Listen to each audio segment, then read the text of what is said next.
Hello scrappers and planet lovers, Tin Man here with another video. So today what I want to do is talk about scrapping and sorting pots and pans. You will find them often on garbage day because every household owns them. They do come in all different types of materials, and unfortunately I do see a number of scrappers bringing in a load of pots and pans and getting downgraded because they have not taken the time to sort it or separate the metals properly, and they will be charged or downgraded to dirty load. So what I want to do today is I have a number of different frying pans and pots that I have found, all of them on garbage day, and I'm going to talk about not only the different metals, but how to clean them properly to upgrade your value. So here we go. Going to start. The first thing, most common pots and pans you're going to find are clean aluminum. Okay, so different lids and different things. So clean aluminum right now is actually going for about 50 cents a pound in Canada. Okay, different items, even though this is not your metallic look, this is still aluminum. You'll have cast aluminum, so a lot of heat plates, your frying pans. Cast aluminum is those old black barbecue styles. So cast aluminum right now is going for about 56 cents a pound. Okay. Easiest one to identify is your tin. This is just a little sheet that I have in the garage here. Your racks from your ovens, different serving trays or baking sheets. Put a magnet to it if it sticks. They're going to be tin. So tin right now is going for about 10 to 14 cents a pound in London, Ontario. You have stainless steel. So notice these ones put a magnet to it, non-magnetic. Okay, both of these non-magnetic. So non-magnetic stainless steel is going for about 77 cents a pound. There is a category for magnetic stainless steel. So if I put a magnet to this and it sticks, it's going to give me about 17 cents a pound. So it does depend on how much you have. Some people will actually just throw their magnetic stainless steel right in with their tin. A lot of magnetic stainless steel you'll also find on different appliance doors. Put a magnet to it, as I said, if it sticks, about 17 cents a pound. But there is a category at some scrap yards. But these, because they are non-magnetic, they're going to give me 77 cents a pound. So a great price there. Unfortunately here, I do not have any frying pans that are copper, but you will find some that are copper bottom. Okay, you will also find a lot of them, like these ones, that are mixed metal. So this is cast aluminum frying pan, but unfortunately, put a magnet to it. This handle and these nubs are going to be magnetic. So unfortunately, if I was to bring this in, because it is mixed, because it has the rubber as well as the magnetic attraction here, I'm going to get dirty cast aluminum price, which is only about 5 to 10 cents a pound. So these are worth taking apart, separating. They're very easy to do. Okay, so I'm going to show you a couple tips and tricks to do that. First one, the easiest one, this lid, as easy as this sounds, it is amazing that you can be downgraded, but notice all of this, all that is keeping you away from clean aluminum price is that small screw there, okay? And all it is just a simple turn, take the cap off, pop the screw out, and now I have clean aluminum, okay? So that's the easiest one. The other easy one as well are your traditional frying pans, or the ones that just have a screw in them like that. These are very simple to do.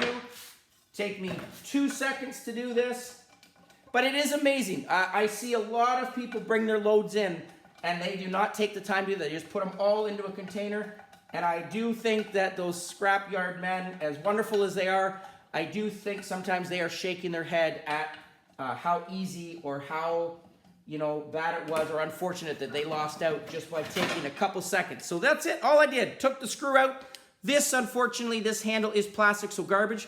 This piece that holds it is actually clean aluminum. Okay, the screw, I always put these into my tin. I have a giant container for screws. But the rest of this, look at this. No longer magnetic attraction. Okay, so this is now going to be clean cast aluminum. And you will find different color cast aluminum. This is your metallic looking one. Nice heavy bowl here. Does not have the handle on it, free of magnetic attraction. Okay, I do have this beautiful barbecue grill, if you will. This is a nice, heavy cast aluminum sheet. Notice that it's been worn. The Teflon coating is starting to come off. This was also in the garbage. Notice though, no magnetic attraction to this. And that is the beauty of cast aluminum. It is very heavy and the weight will add up quickly. Okay, but really nice serving dish that I did find as well. Or, baking sheet. Okay, the last couple items that I have here, I often have questions on these because I do find quite often sandwich makers or your George Foreman grills.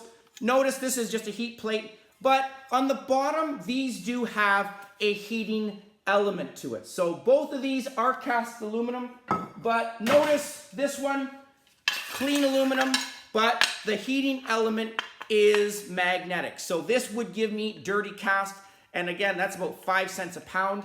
All I'm gonna do to remove this heating element is I'm gonna actually just stick it to my vise, and I'm just gonna use leverage to pry this out. Okay, so it does also have a small relay box here that I will remove, but for this experiment, all I want to do is remove the heating element. So again, very simple. All I'm going to do for this is, so there's the heating element.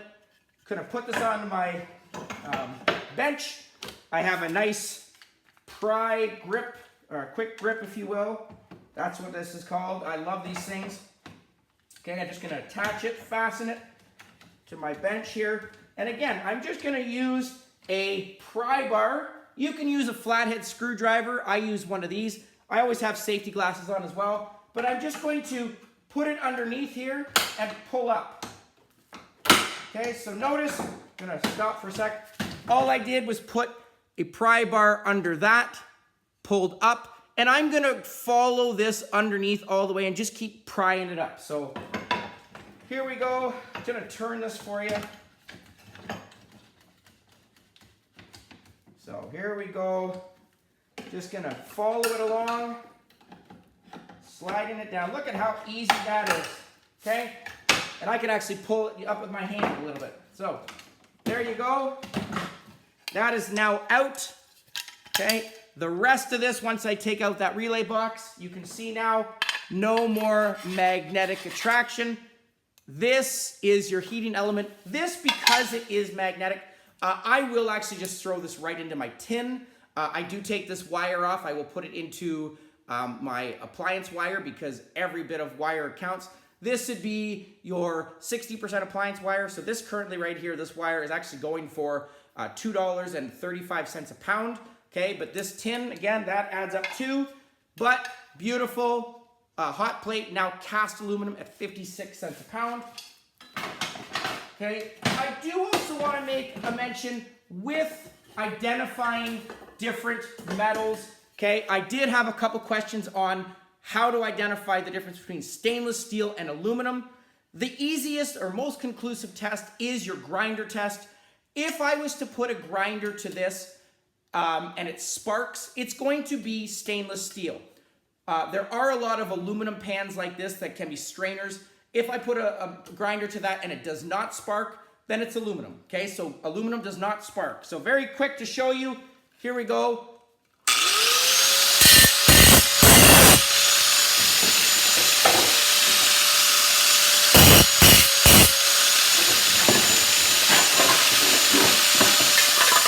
This is your aluminum.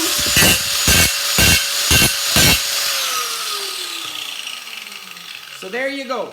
Both of those were stainless steel. This is aluminum. So again, the spark test, best test to figure it out, okay?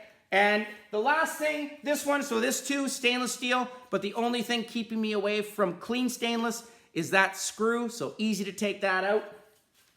Okay? And the last couple items that I want to show are these frying pans. So again, this frying pan, you can see non-magnetic, except the handle is magnetic. So there are a couple methods. What I like to do with these frying pans is I will actually just cut a V to this nub, both nubs, and I will just bend it out. I will lose a little bit of cast aluminum here, but at least a little bit is better than all of it. I'm getting dirty cast price, okay, or dirty cast price. The other method I could use is I have also just grinded the nubs, and I will do both. I have two different ones just to show you both methods. It always depends on the person, the type of materials or tools you have. Okay, so this one too, just going to put this into my bench here. Okay, gonna hold this in place. Okay, and again, this one, you do want to make sure you have safety glasses. I'm just going to put a V. The nice thing about cast aluminum, it is easy to grind through. Okay, but going to do this way.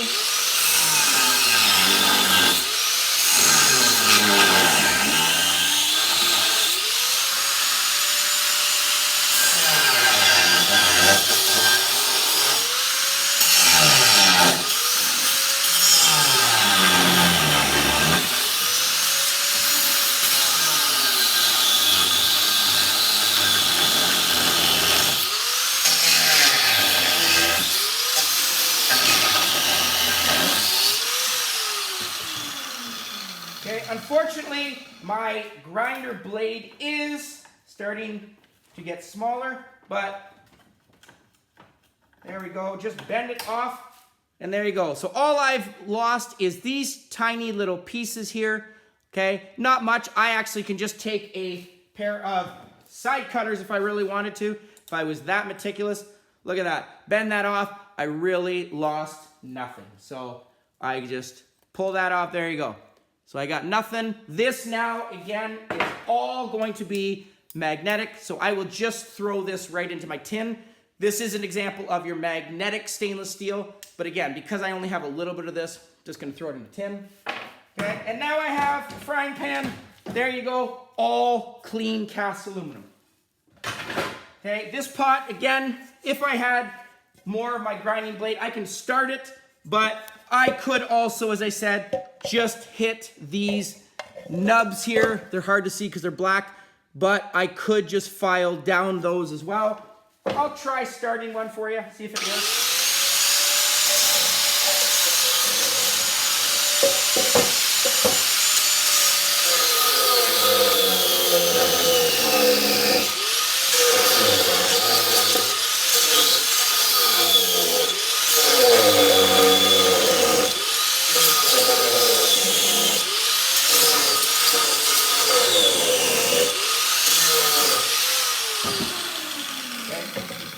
So unfortunately, as I said, my grinder blade is at its end. I do have to replace that, but you can see, there it is.